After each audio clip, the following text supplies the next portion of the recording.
ॐ भूर्भुवः स्वः तत्सवितुर्वरेण्यं भर्गो देवस्य धीमहि धियो यो नः प्रचोदयात्।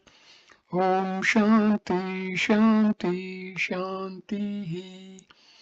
नमस्ते मेरे प्यारे दोस्तों, ये भगवान श्री रामकृष्ण परमहंसा के पवित्र ग्रंथ वचनामृत का तीसरा वीडियो है। इस वीडियो को हम शुरू करते हैं 21वें श्लोक से। अज्ञानान्यमानसोपाधि कृत्रित्व आदीनि चातमनि कल्पयन्ते अम्बुगते चंदे चलनादिर्यथा संभसे। जल के जो चलने आदि धर्म हैं, उनको जैसे जल में पड़ा हुआ जो चंद्रमा का प्रतिबिंब है उसमें कल्पना करते हैं और यथार्थ में चंद्रमा के विषय नहीं है। उसी प्रकार अज्ञान से मन की उपाधि अर्थात अंतःकरण के मैं करता हूँ, मैं भोगता हूँ आदि धर्म आत्मा में कल्पना किए जाते हैं, परंतु वास्तव में आत्मा के विषय कोई कृत्रित्व आदि धर्म नहीं है। अब जैसे आत्मा में कृतत्व भोक्तृत्व कल्पना कर लिए जाते हैं, वैसे ही अंतःकरण के जो राग द्वेष आदि धर्म हैं, उनकी कल्पना भी आत्मा में केवल अज्ञान से है, यथार्थ में नहीं है। इसको अनव्यतिरेक से वर्णन करते हैं। 22वां श्लोक। राग इच्छा सुख दुख आदि बुद्धौ सत्यां प्रवर्तते सुषुप्तौ नास्ति तन्नासे तस्मात् बुद्धेस्तु नात्मने। राग इच्छा सुख दुख आदि ये संपूर्ण धर्म बुद्धि के हैं। सो जो जब जागृत और स्वप्न अवस्था में बुद्धि रहती है तब ये उत्पन्न होते हैं, और सुषुप्ति अवस्था में बुद्धि का नाश होने पर कोई धर्म प्रवृत्ति नहीं होता है। इसलिए सब धर्म बुद्धि के ही हैं, आत्मा के नहीं हैं। कारण के होने पर कार्य के होने को अन्वय कहते हैं, और कार्य के न होने पर कार्य का भी न होना इसको व्यतिरेकी कहते हैं।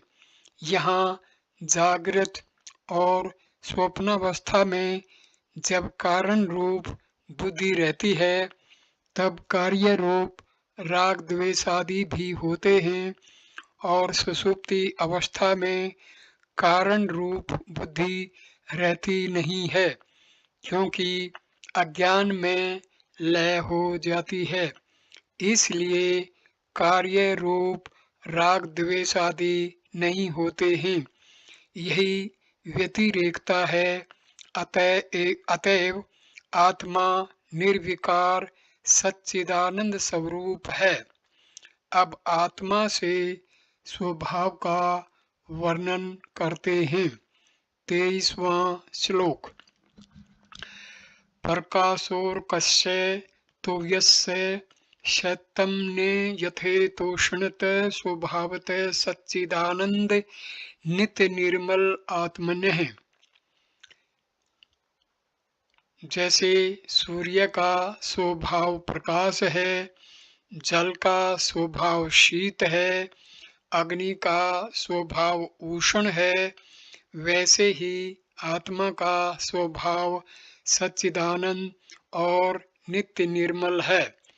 कदाचित यह शंका करो कि आत्मा तो मैं सुखी हूँ, मैं दुखी हूँ इत्यादि अनुभव से सुख दुख आदि आश्रय प्रतीत होता है। उसको तुम सच्चिदानंद निर्विकार कैसे कहते हो? इसका समाधान करते हैं। 24वें श्लोक में इसका समाधान मिलता है। 24वां श्लोक। आत्मनः सच्चिदंशश्च बुद्धिर्व्यतितारति द्वयं संयोज्य च विवेकेन जानामीति प्रवर्तते। प्रत्यगात्मा आत्मा का वह सत्य चित अंश है जो बुद्धि की वृत्ति में आत्मा की छाया पड़ती है और अज्ञान रूप आनंद का अंश जो बुद्धि की वृत्ति है, इन दोनों को एकत्र करके जीव में मैं दुखी हूँ, मैं सुखी हूँ आदि अज्ञान से मानता है। परंतु यथार्थ में आत्मा असंग है और उसमें किसी का संबंध नहीं है। अतएव उसमें श्रवण सुख दुख आदि नहीं हो सकते, क्योंकि बुद्धि का परिणाम ज्ञान और सुखाकर है वृत्ति, और यही कारण है कि ज्ञान आदि का आश्रय बुद्धि है और आत्मा नहीं है। और जो आत्मा में ज्ञान सुख आदि प्रतीत होते हैं, सो बुद्धि और आत्मा एक रूपता से दिखते हैं, वह केवल भ्रम है, क्योंकि आत्मा तो निर्विकार सच्चिदानंद का रूप है। अब आत्मा का निर्विकारत्व और सच्चिदानंद रूपत्व वर्णन करते हैं। 25वां श्लोक। आत्मनो विक्रिया नास्ति बुद्धेर्बोधो ने जावित्ति जीवः सर्वमलं ज्ञात्वा कर्ता दृष्टेति मुह्यति। आत्मा में किसी प्रकार का विचार नहीं है और बुद्धि में कदापि ज्ञान नहीं है। यह जीव अपने में सबको जानकर मैं करता हूँ, मैं दृष्टा हूँ, इस प्रकार केवल मोह को प्राप्त होता है। और ऐसा ही श्रुति में भी लिखा है कि निर्गुणम निष्क्रियम शांतम निर्वद्यम निर्जनम, अर्थात आत्मा निर्गुण क्रिया रहित शांत स्वरूप निष्पाप और निर्मल है। गीता में भी यह लिखा है कि अव्यक्तोऽयं चिन्तोर्यमा कार्यो मुच्यते, अर्थात आत्मा अव्यक्त अचिंत्य और विकार रहित है। और बुद्धि में ज्ञान यों नहीं है कि बुद्धि माया का कार्य होने में जड़ है, तो भी अंतःकरण में प्रतिबिंबित जो चेतन की चेतना है, उससे देह इंद्रियादि संपूर्ण जड़ पदार्थ चेतन रूप से प्रतीत होते हैं। और यही कारण है कि जब बुद्धि और बुद्धि के कर्ता व भोक्ता आदि धर्म आत्मा में भ्रम से दिखते हैं। अब आत्मा में मिथ्या आरोपित अज्ञान का फल और तत्व ज्ञान का फल कहते हैं। 26वां श्लोक। रज्जु सर्पवदात्मनं जीवं ज्ञात्वा भयं वहेत्, न अहं जीवः प्रात्मेति ज्ञातं चिन्निर्भयो भवेत्। जैसे पुरुष अंधेरे में पड़ी हुई रस्सी का भ्रम से सर्प जानकर डरने और कांपने लगता है, वैसे ही मनुष्य आत्मा को अज्ञान से जीव मानकर संसार के अनेक दुखों को सहता है। और जब पुरुष को यह ज्ञान हो जाए कि मैं जीव नहीं हूँ किंतु परमात्मा हूँ, तब निर्भय हो जाता है। और ऐसा ही श्रुति में भी कहा है कि दिवित्यो यादवे भयम भवति, अर्थात पुरुष को द्वैत ज्ञान से निश्चय भय होता है।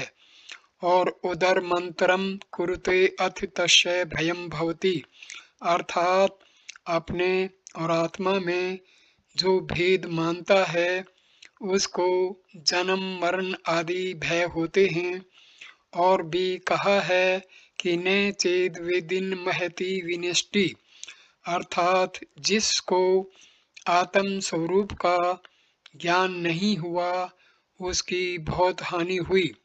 फिर स्मृति का भी वाक्य है कि ईसद्भ्यंतरम कृत्वा रौरवम नरकम वर्जेत, अर्थात जीवात्मा परमात्मा में थोड़ा भी अंतर करने से मनुष्य रौरव नरक में जाता है। और जब मनुष्य को तत्वमसि आदि वाक्यों से ऐसा हो जाता है कि मैं जीव नहीं हूँ किंतु अखंड सच्चिदानंद जगत साक्षी असंग परमात्मा ब्रह्म परब्रह्म स्वरूप हूँ, तब उसका जन्म मरण आदि भय दूर है। और ऐसा ही श्रुति में भी लिखा है कि ब्रह्म विद्रहैव भवति, अर्थात जो ब्रह्म को जानता है वह ब्रह्म ही हो जाता है।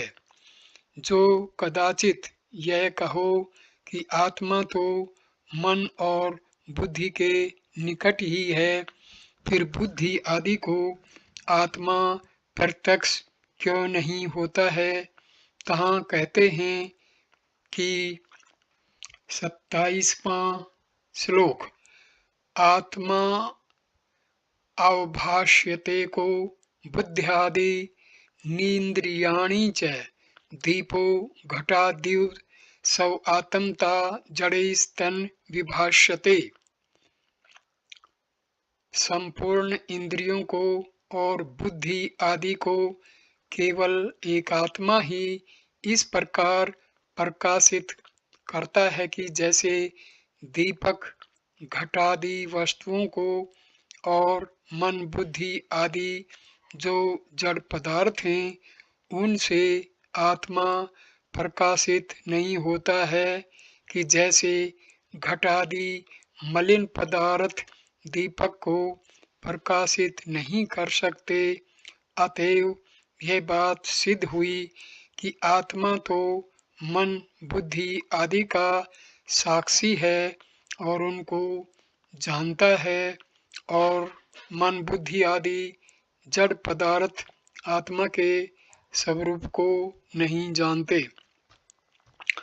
जो कदाचित यह कहो कि जब आत्मा बुद्धि करके प्रकाशित नहीं होता है, फिर आत्म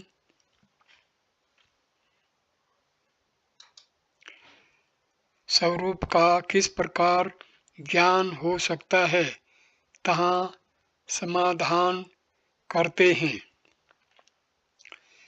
28वां श्लोक, स्वबोधे नान्य बोधिच्छा वघ्रुयात्मनः न दीपस्य न दीपेच्छा यथा स्वात्मा प्रकाशते, जिस प्रकार दीपक को अपने प्रकाश करने के लिए दूसरे दीपक की इच्छा आवश्यकता नहीं होती है, उसी प्रकार आत्मा को स्वयं बोध रूप होने के कारण बोध रूप आत्मा के बोध में अन्य बोध की अपेक्षा नहीं है, क्योंकि आत्मा तो स्वयं प्रकाशित होता है।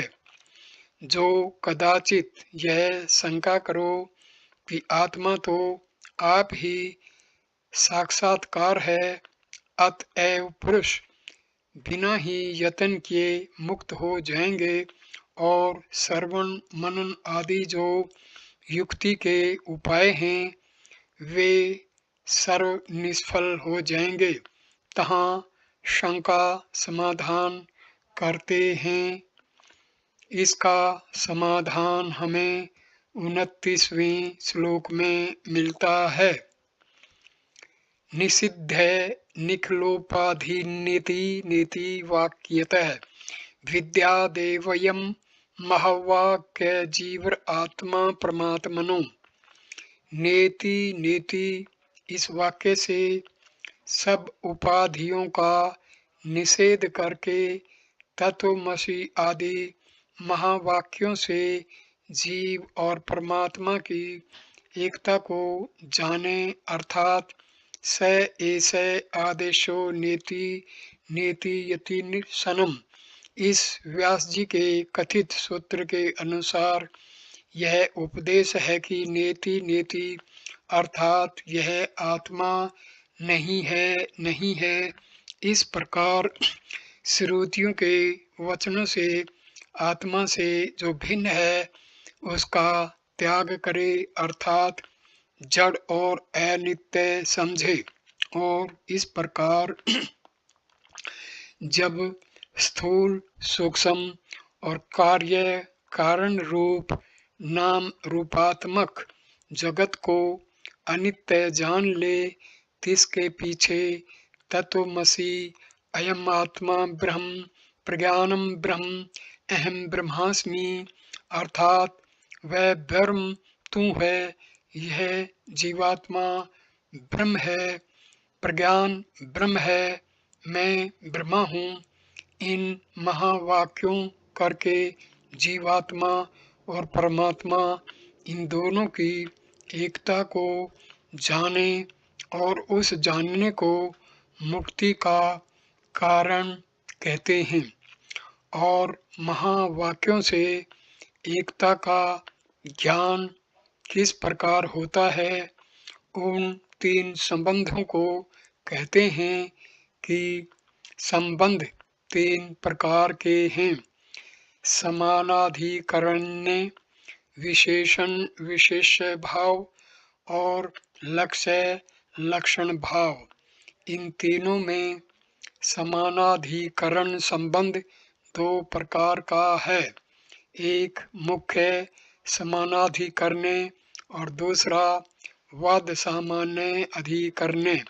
मुख्य समानाधिकरण्य संबंध उसे कहते हैं कि जहाँ एक वस्तु के साथ सर्वदा अभेद हो, जैसे सुवर्ण का और सुवर्ण के बने हुए आभूषणों का।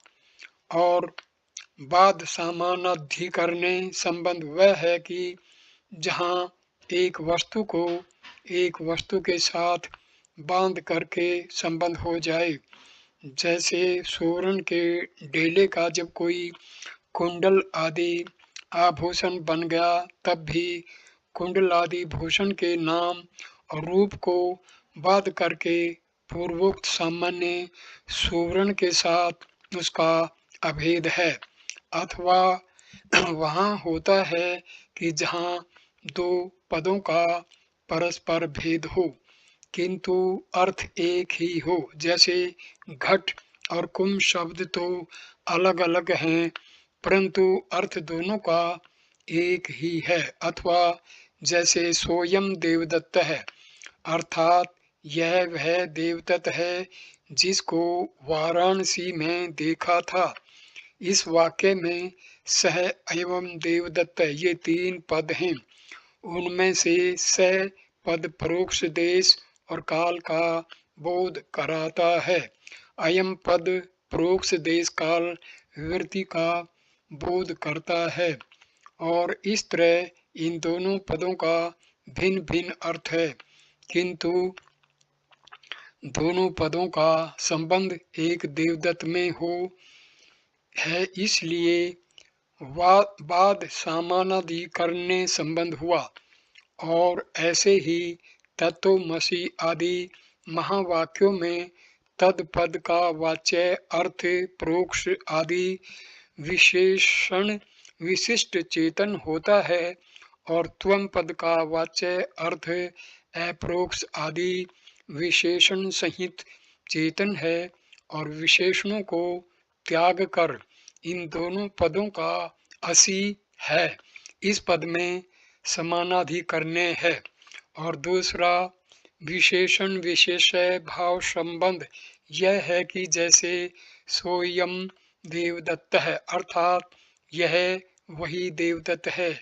यहाँ स और अयम ये दो पद देवदत्त पद के विशेषण हैं और देवदत्त विशेष्य है और ये दोनों पद अपने अपने देश और काल रूप अर्थ को त्याग कर देवदत्त के स्वरूप को जतलाते हैं।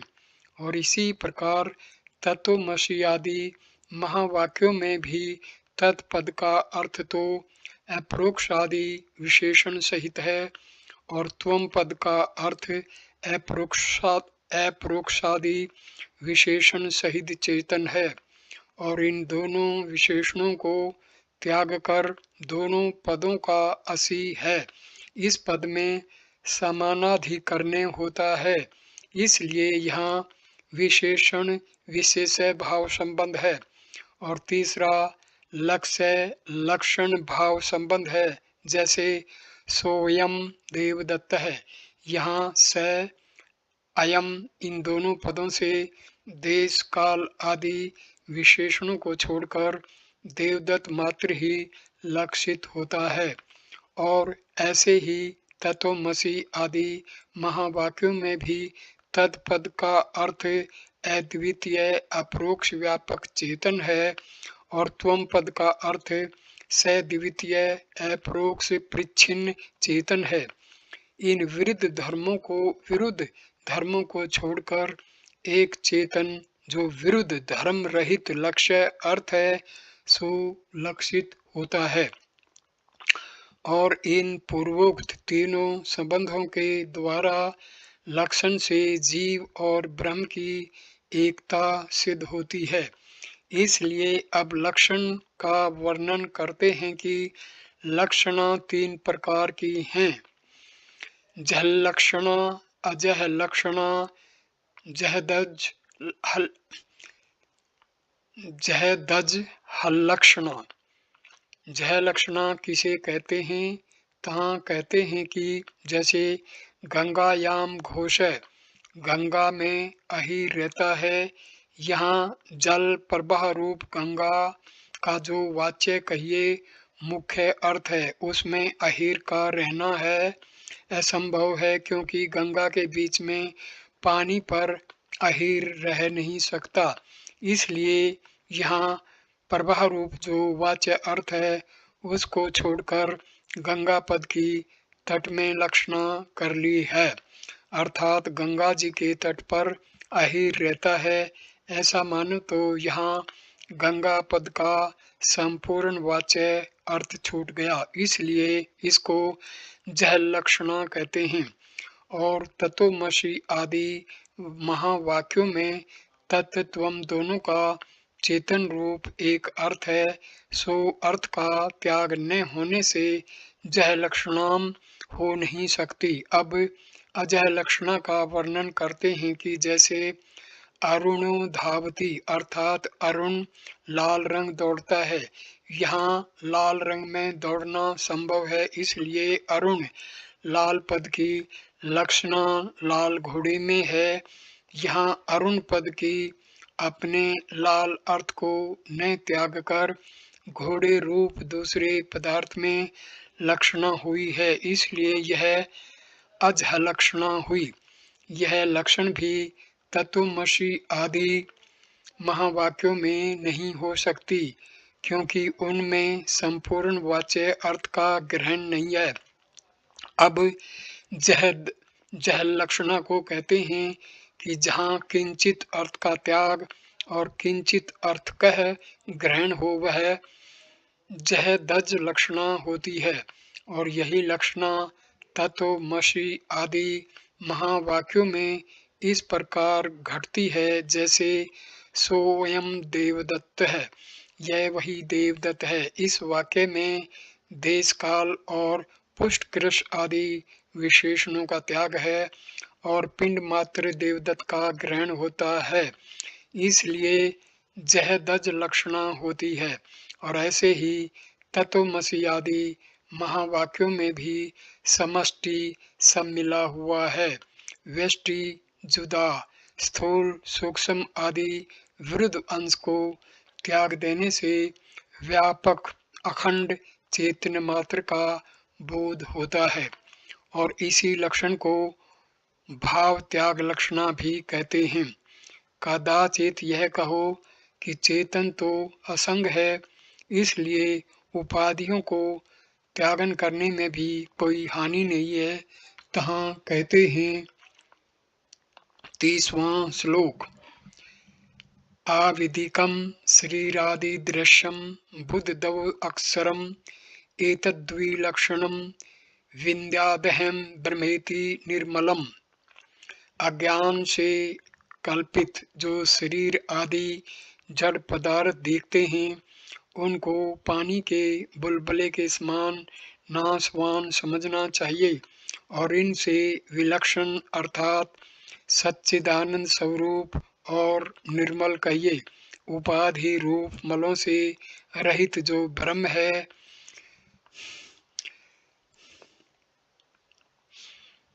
है सोनी में ऐसा जाने। अब महावाक्यों से उत्पन्न हुई जीव और ब्रह्म की एकता के मानने का प्रकार लिखते हैं। इस वीडियो को मैं यहीं विराम देता हूँ। चौथा वीडियो हम शुरू करेंगे 31वां श्लोक से। धन्यवाद ये वीडियो देखने के लिए। नमस्ते मेरे प्यारे दोस्तों, नमस्कार।